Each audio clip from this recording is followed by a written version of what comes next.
Ассалаумағалейкумдер. Бүгін июльдің 10-ы 2026 жыл. Мына жерлерге деген мына ауыл болып, ел болып ақша жинап, топырақ төктік те. Алдында үкіметтен бөлінген, мына жер қазір жүру мүмкін емес, ойлап жатыр бәрі. Үкіметтен бөлінген 40 миллион бөлінді деді, соған қиыршық тас дейді ғой, дорожный ПГС. Соны төгеміз деді, сол төгілген жоқ, короче. Саз балшық төкті, ол жайылып балшық болып жатты. Неше ай жатты, 5-6 ай жатты осы іште. Енді қатты жер, бірақ әр жер ойлап жатыр.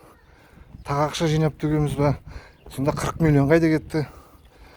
Соны мына жолды айтқан үшін,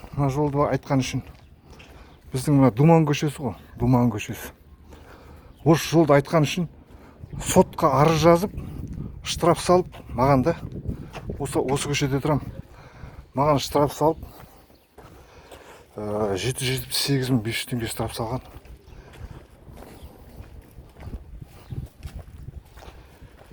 Мына жол ойлап жатыр ғой, көрдің бе, мына жерден жүру мүмкін емес, ойлап жатыр.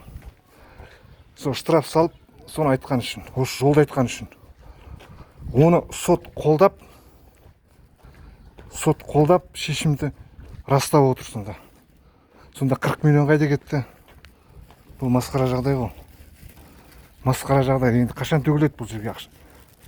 Штраф салып отыр ғой. Арыз жазып, оны сот қолдап отыр ғой соны.